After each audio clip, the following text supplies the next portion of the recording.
শুরু হলো সব খবর, কম সময়ে সব খবর একসাথে। যমুনা টেলিভিশনের নিয়মিত এই আয়োজনে আপনাদের সবাইকে স্বাগত জানাচ্ছি আমি দেবাশিস চন্দ্র সরকার। যে কোনো যৌক্তিক দাবির বিষয়ে সরকার প্রস্তুত আন্দোলনের নামে কথায় যমুনায় যাই এ ধরনের আন্দোলন আর করতে দেয়া হবে না। এ বিষয়ে কঠোর হবে সরকার, বললেন তথ্য উপদেষ্টা মাহফুজ আলম। তবে আন্দোলনের নামে কথায় যমুনায় যাই এই ধরনের আন্দোলন করা থেকে বিরত থাকার আহ্বানও জানিয়েছেন তিনি। একই সাথে তিনি উল্লেখ করেন, যারা তার উপর হামলা করেছে তারা জুলাই যোদ্ধাদের কেউ না। আন্দোলনকারীদের মাঝে থেকে যারা হামলা করেছে তাদের রাজনৈতিক সংশ্লিষ্টতা খুঁজে বের করা উচিত। জগন্নাথ বিশ্ববিদ্যালয়ের শিক্ষার্থীদের দাবি নিয়ে প্রতিনিধি দলের সাথে বৈঠক শেষে রাত 10:30টার দিকে সাংবাদিকদের এসব বলেন তিনি। এর আগে শিক্ষার্থীদের সাথে কথা বলতে গেলে হামলার শিকার হন উপদেষ্টা। তার দিকে পানির বোতল ছুঁড়ে মারা হয়। এরপর সেখান থেকে কথা না বলে তিনি চলে আসেন। বলেন, একটি গোষ্ঠী আক্রমণাত্মক মনোভাব পোষণ করছে। আক্রমণকারীদের বাদ দিয়েই শিক্ষার্থীদের দাবি দেওয়া নিয়ে কথা বলার আহ্বান করেন তিনি। 3 দফা দাবি নিয়ে উপদেষ্টা বলেন, তাদের দাবিগুলো অযৌক্তিক না, তবে সময় লাগবে। এগুলো দীর্ঘ প্রসেসিংয়ের একটা বিষয়।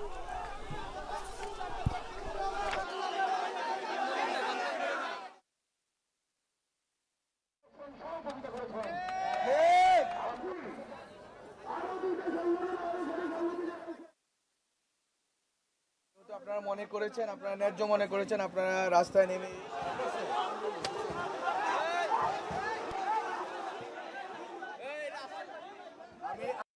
আমরা আশা করি যে দ্রুতই প্রধান উপদেষ্টার সাথে জগন্নাথ বিশ্ববিদ্যালয়ের প্রশাসন এবং স্টেক হোল্ডারদের সাথে বসার সম্ভাবনা তৈরি হবে এবং দ্রুতই এই সমস্যার সমাধান হবে। আমি শুধু দুঃখ জানাতে চাই যে এরা আমাদের সাথে আন্দোলন করেছেন, কিন্তু আমি মনে করি যে যারা আন্দোলন করেছেন জুলাইয়ের গণ অভ্যুত্থানে তারা আমার উপর হামলা করেনি, হামলা করেছে যারা এই আন্দোলনের নামে স্যাবোটেজ করতে চেয়েছেন। জগন্নাথ বিশ্ববিদ্যালয় আন্দোলনের বিষয়ে কথা বলছেন শিক্ষার্থীরা। আমরা সরাসরি চলে যাচ্ছি সেখানে। সামগ্রিক পরিবেশ ছড়া রয়েছে, সেই বাস্তবতায় জগন্নাথ বিশ্ববিদ্যালয়ের সকল সাধারণ শিক্ষার্থী মনে করে যে বাংলাদেশে জুলাই পরবর্তী সময়ে শিক্ষার ক্ষেত্রে ব্যাপক প্রায়োরিটি বেস বিভিন্ন প্রকল্প ঘোষণা হবে এবং শিক্ষাকে অগ্রাধিকার দেওয়া হবে। কিন্তু আমরা সেই বাস্তবতায় দেখেছি জগন্নাথ বিভিন্ন শিক্ষা প্রতিষ্ঠান শিক্ষাকে সেই প্রায়োরিটির জায়গায় নেওয়া হয় নাই। আমাদের সকল সারা বাংলাদেশের শিক্ষার্থীবৃন্দ এক্ষেত্রে যথেষ্ট ক্ষুব্ধ, কারণ বাংলাদেশের যে ফ্যাসিস্ট বিদায় হয়েছে সেই ফ্যাসিস্ট বিদায় হয়েছে ছাত্রদের রক্তের উপর দিয়ে। আমরাও সকলে শিক্ষার্থী, আমাদের যত রাজনৈতিক পরিচয় থাকুক, আমরা জগন্নাথ বিশ্ববিদ্যালয় সহ সারা বাংলাদেশের যত বিশ্ববিদ্যালয় আছে সকলে আমরা শিক্ষার্থী।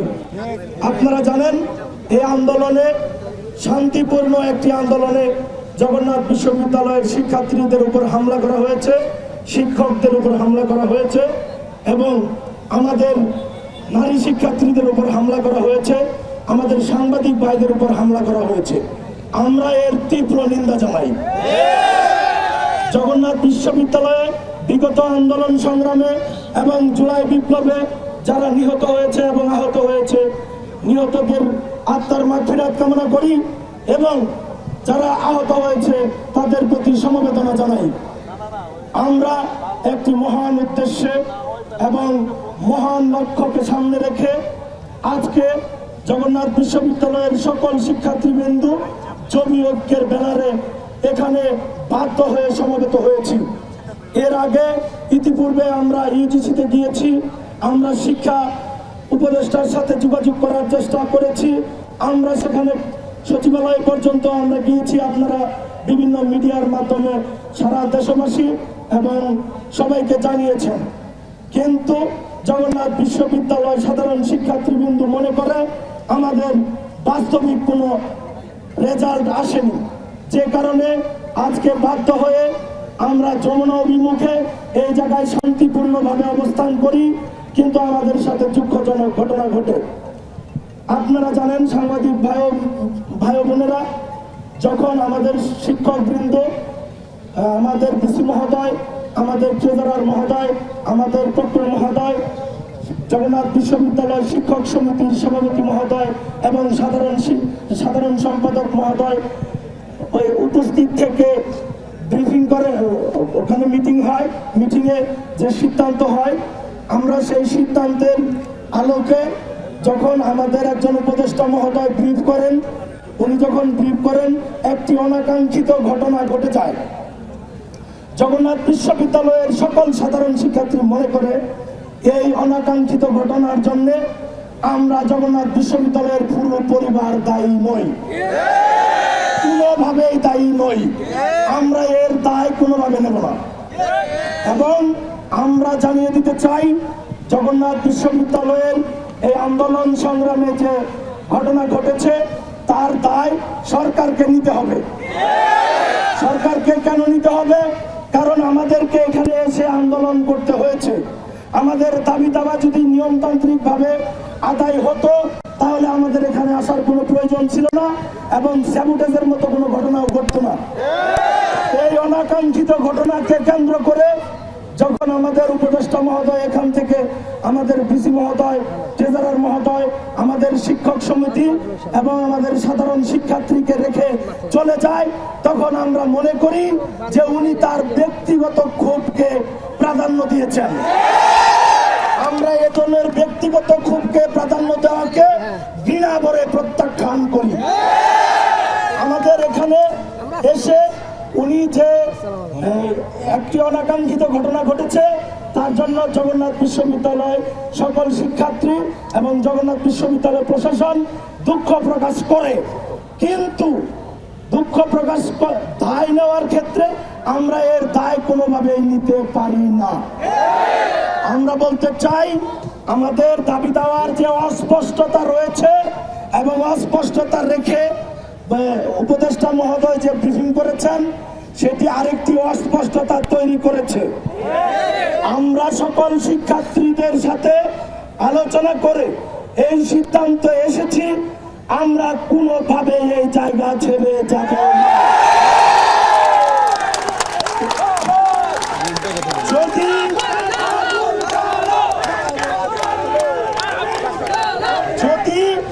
যদি এখানে কোনো ধরনের অনাকাঙ্ক্ষিত ঘটনা ঘটে সকল দায় দায়িত্ব উপদেষ্টা মহোদয় এবং এই সরকারকে নিতে হবে। অনেকে অনেক কথা বলছেন, আমরা সেই বলাকে বিভিন্ন ধরনের হুমকি তামকি অনেক কথা বলেন। জগন্নাথ বিশ্ববিদ্যালয় যে কোনো ধরনের হুমকিকে ঘৃণা ভরে প্রত্যাখ্যান করে। আমাদের এখানে শান্তিপূর্ণ অবস্থান হবে। যদি দুপুরের ন্যায় আমাদের একটি সাধারণ শিক্ষার্থীদের রক্ত ঝরে আমরা তার তীব্র প্রতিবাদ করব। আপনারা জানেন সারা বাংলাদেশের সকল ক্রিয়াশীল সংগঠন, বাংলাদেশ জাতীয়তাবাদী ছাত্রদল, বাংলাদেশ ইসলামী ছাত্র ঐক্য, ইসলামী ছাত্র সংগঠন, ইসলামী আন্দোলন বাংলাদেশ, ছাত্র সংসদ, ছাত্র ফ্রন্ট, ছাত্র পরিষদ, ছাত্র অধিকার পরিষদ সকলে আমাদের দাবির সাথে ঐক্যমত পোষণ করেছে।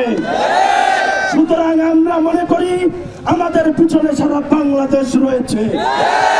বাংলাদেশের গায়ে যদি কেউ ফুলের টুকা দেওয়ার চিন্তা ভাবনা করে বাংলাদেশ গর্জে উঠবে। আমরা বলতে চাই, প্রশাসনকে আমরা জানিয়ে দিতে চাই এবং সরকারকে জানিয়ে দিতে চাই, আপনারা শান্তিপূর্ণ অবস্থান করুন এবং উপদেষ্টা মহোদয়ের নিরাপত্তা প্রদান করুন। কোনোভাবে জগন্নাথ বিশ্ববিদ্যালয়ের সাধারণ শিক্ষার্থীদের দিকে রক্তচক্ষু দিয়ে তাকাবেন না, পাকা চোখ দেখাবেন না। আমাদের এই দাবি, আমরা এই দাবির পক্ষে অনড় রয়েছি। আমরা সুস্পষ্ট ঘোষণা ব্যতীত কোনোভাবে এই জায়গা ছেড়ে যাব না। প্রিয় সাংবাদিক ভাই ও বোনেরা, আপনারা সারাদিন আমাদের কর্মকাণ্ড এবং আন্দোলনকে কভারেজ করেছেন, তার জন্য আপনাদেরকে বিশেষভাবে ধন্যবাদ জ্ঞাপন করছি। বাংলাদেশের প্রথম 5D AI ইনভার্টার যুক্ত সর্বোচ্চ বিদ্যুৎ সাশ্রয়ী যমুনা এয়ার কন্ডিশনার। এর আগে আবাসন ব্যবস্থা নিশ্চিত না হওয়া পর্যন্ত জগন্নাথ বিশ্ববিদ্যালয়ের 70% শিক্ষার্থীর জন্য আবাসন বৃত্তি কার্যকর সহ 3 দফা দাবিতে মার্চ টু যমুনা কর্মসূচিতে সাউন্ড গ্রেনেড, টিয়ার গ্যাস, জল কামান ও লাঠিচার্জ করেছে পুলিশ। প্রাথমিকভাবে ছত্রভঙ্গ হয়ে গেলেও পরে কাকরাইল মসজিদের সামনে অবস্থান নেয় শিক্ষার্থীরা। হামলায় জড়িতদের সাজা না হলে দিয়েছেন টানা কর্মসূচির ঘোষণা। এর আগে আন্তর্জাতিক মাতৃভাষা ইনস্টিটিউটের সামনে অবস্থানকালে পুলিশের সাথে বাক বিতণ্ডায় জড়ায় ছাত্রছাত্রীরা। পরে কাকরাইল মসজিদের সামনে এসে তারা অবস্থান নেয়। শিক্ষার্থীদের উপর হামলা তীব্র নিন্দা জানান লং মার্চে অংশ নেওয়া শিক্ষকরাও। বলেন, হামলার বিচার ও দাবি আদায় না হওয়া পর্যন্ত অবস্থান কর্মসূচি চলবে। হঠাৎ মুষলধারে বৃষ্টি নামলেও সড়কে অবস্থান কর্মসূচি চালিয়ে যায় শিক্ষার্থীরা। এক পর্যায়ে ভিসিও যোগ দেন শিক্ষার্থীদের সাথে।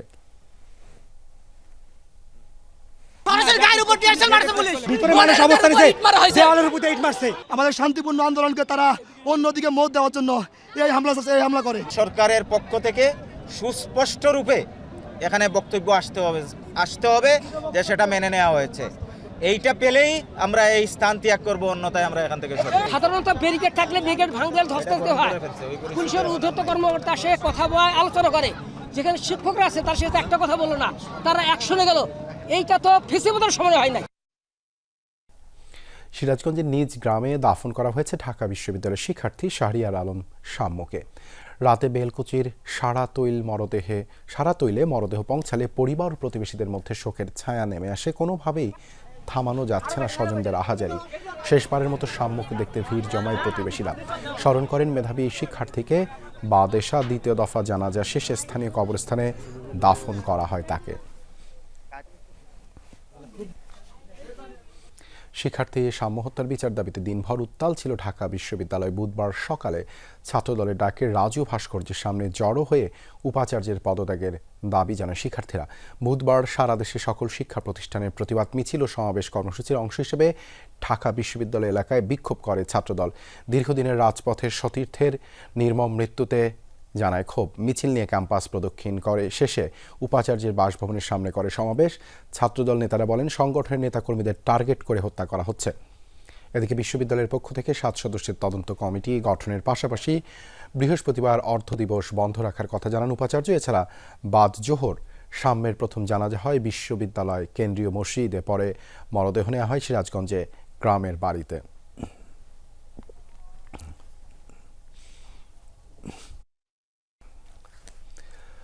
ঢাকা বিশ্ববিদ্যালয়ের শিক্ষার্থীর সাম্য হত্যা মামলায় 3 আসামিকে কারাগারে পাঠিয়েছেন আদালত। শাহবাগ থানার ওসি মোহাম্মদ খালিদ মনসুর বলেছেন, হত্যায় জড়িত সবাইকেই দ্রুত আইনের আওতায় আনা হবে। সোহরাওয়ার্দী উদ্যানে মাদক সেবীদের বেশিরভাগই বহিরাগত বলে জানান তিনি। এদিকে উদ্যান সংযুক্ত ক্যাম্পাসের ভেতরের গেট দুটি স্থায়ীভাবে বন্ধ করার দাবি জানিয়েছে শিক্ষার্থীরা। ঢাকা বিশ্ববিদ্যালয়ের নিরাপত্তা নিয়ে দীর্ঘদিন ধরেই অভিযোগ করে আসছে তারা। সাম্য হত্যাকাণ্ডের মধ্যে দিয়ে আবারও প্রশ্নের মুখে পড়ল ক্যাম্পাসের নিরাপত্তা। ঢাকা বিশ্ববিদ্যালয়ের শিক্ষার্থী ও ছাত্রদল নেতা সাম্য হত্যা মামলার আসামি তামিম হাওলাদারের গ্রামের বাড়িতে আগুন দিয়েছে বিক্ষুব্ধরা। সন্ধ্যায় মাদারীপুরের ব্রাহ্মণদী এলাকায় তামিমের বাড়িতে অগ্নিসংযোগ করা হয়। খবর পেয়ে আগুন নিয়ন্ত্রণে আনে ফায়ার সার্ভিস। এর আগে সাম্যকে ছুরিকাঘাতে হত্যার ঘটনায় তামিম হাওলাদার, পলাশ সর্দার ও সম্রাট মল্লিককে গ্রেপ্তার করে পুলিশ। সাম্যর বড় ভাই শরীফুল ইসলামের করা হত্যা মামলার আসামি তারা। পৃথিবীর ভবিষ্যৎ কেমন হবে সেটা নির্ধারণ করবে ছাত্র সমাজ। চট্টগ্রাম বিশ্ববিদ্যালয়ের 5ম সমাবর্তনের প্রধান উপদেষ্টা ডক্টর মোহাম্মদ ইউনুস বলেন, ব্যবসাকেন্দ্রিক সভ্যতা বাদ দিয়ে মানুষের অর্থনীতি গড়ে তুলতে হবে।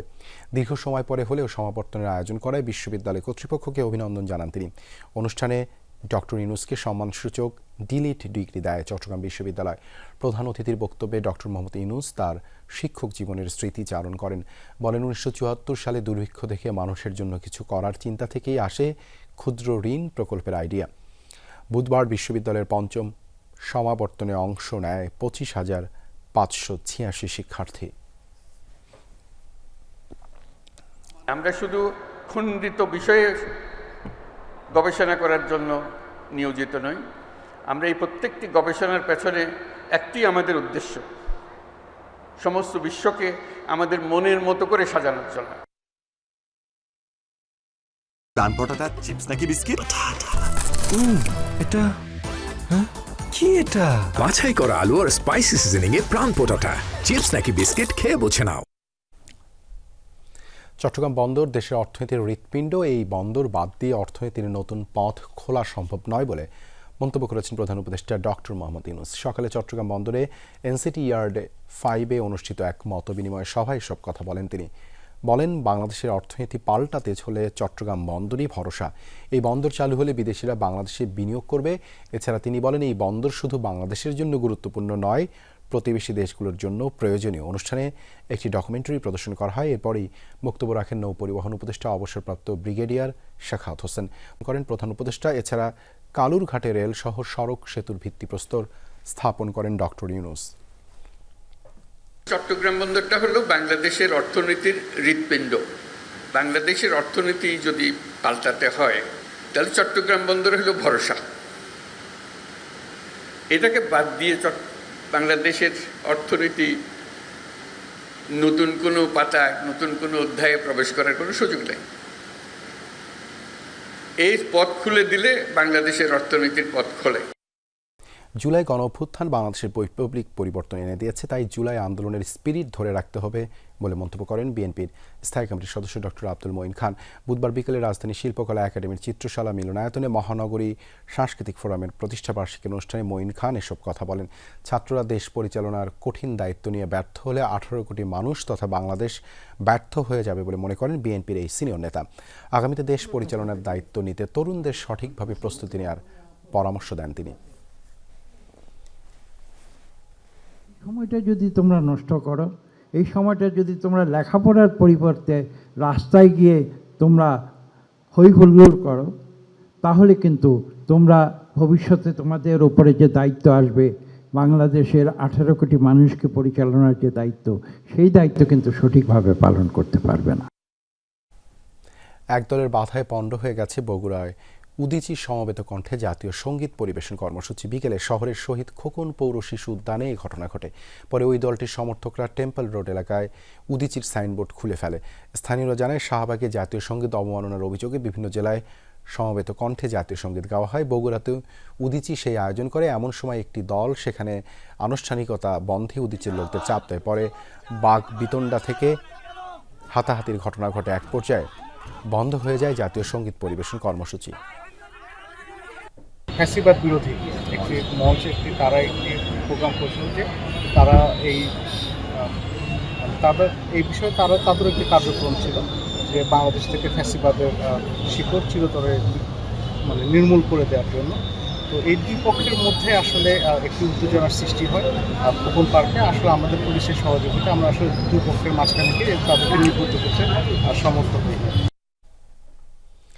এই ছিল সব খবরের আজকের আয়োজনে। এতক্ষণ সাথে থাকার জন্য ধন্যবাদ সবাইকে।